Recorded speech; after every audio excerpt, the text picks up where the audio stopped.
আমরা আছি খেয়াঘাটে। এখানে নদীর নদী দিয়ে যাচ্ছে একটি ট্রলার, বালু বহন করা ট্রলার।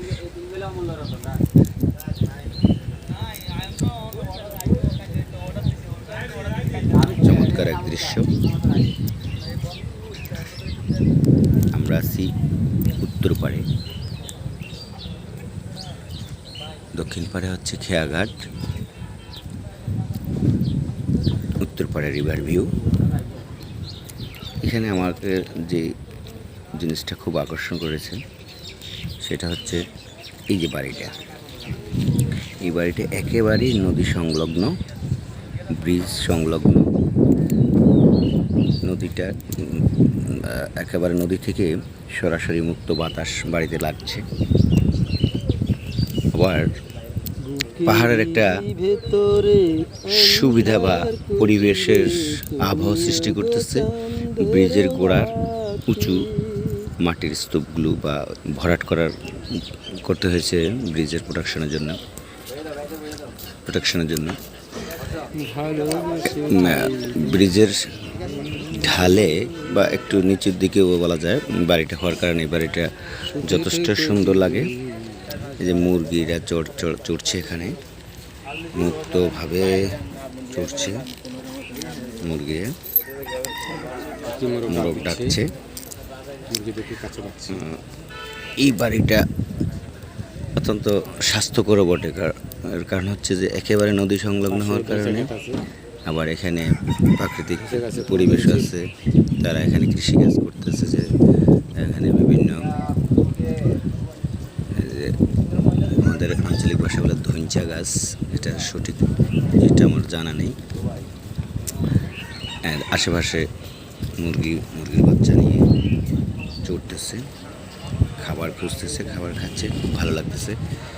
বাড়িটাতেও সকালের দিকে একটু রোদের তাপমাত্রা, রোদের একটা হিট বা তাপ লাগবে, কিন্তু দুপুরের পরে পরন্তু বিকেলের দিকে গেলে খুব চমৎকার। এই যে দেখা যাচ্ছে পশ্চিম পাশে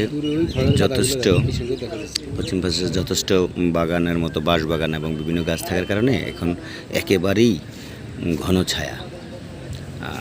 এই ফাঁকে দেখিয়ে নেই আমাদের মনির আহমেদ বসে বসে বাদাম খাচ্ছেন, নদীর বাতাস নিচ্ছেন মুক্ত আর বাদাম খাচ্ছেন। ছাগল ঘাস খাচ্ছে, ছাগলটি সাদা। ওই পারে হচ্ছে খেয়াঘাট।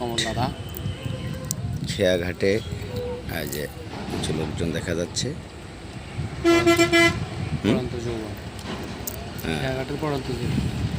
খেয়াঘাটের যৌবন এখন পড়ন্ত। যৌবন বলতে আমরা ব্যবসা বাণিজ্যের কথাটা বলতেছি। একটু ঝিমিয়ে পড়েছে তারা, রিভার ভিউ তুলনামূলক ওদের চেয়ে একটু এগিয়ে আছে। যাই হোক, ব্যবসাতে উত্থান পতন থাকতেই পারে। আবার এখানে মনির আহমেদের দৃষ্টিতে ধরা পড়েছিল একটা ছাগল। সেই ছাগলটা হচ্ছে এই যে ছাগলটা ঘাস খাচ্ছে, ছাগলটা একা। এই দেখে আবার অবশ্য আমার খারাপ লাগছে।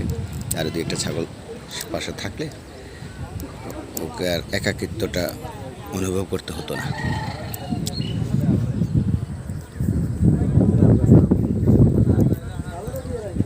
এবার এই যে ব্রিজের উপর দিয়ে যানবাহন চলাফেরা করছে এবং মানুষজন আসা যাওয়া করছে। এবার আমিও বাদাম খাই। বাদাম মনির আহমেদ একা খাবে কেন? তো আমি সফর সঙ্গী, তাই আমাকে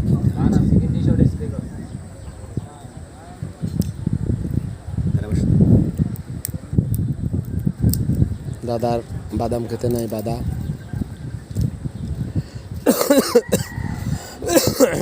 নদীর পাড়ে আছে কাদা, ছাগলটি হচ্ছে সাদা।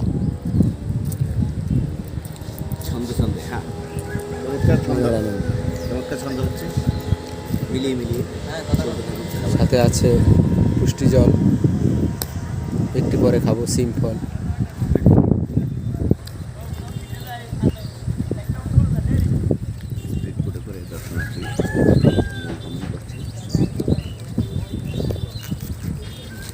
সাদা বক উড়ে বেড়াচ্ছে, খাবারের খোঁজে সে নির্ধারিত অবস্থানে বসবে। ওই যে দেখা যাচ্ছে সাদা বকটি বসে পড়েছে, চলে আসছে সে এই পাড়ে। ওই যে চোখের আড়ালে আর তাকে দেখা যাচ্ছে না।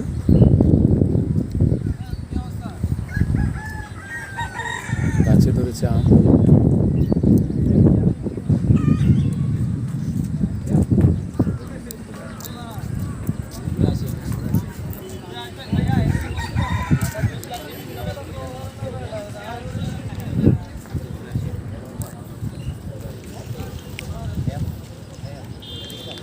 আমার পরামর্শ বা যুক্তি হচ্ছে, মানুষ তার প্রাত্যহিক কাজকর্মের ফাঁকে ফাঁকে এভাবে যার সাথে যার ভালো লাগে, মনের মিল হয়, তারা এখানে আসবে, এরকম পরিবেশে আসবে এবং এসে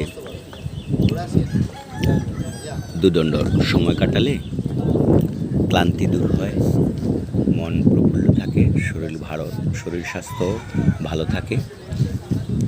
মানুষ যতটা প্রকৃতির কাছাকাছি থাকবে ততই তার ভালো লাগবে এবং শারীরিকভাবে মানসিকভাবে উভয় দিক থেকেই। আর সাংসারিক যেই ঝামেলাগুলো বা টেনশন, এগুলোও কিছুটা দূর হয়ে যাবে।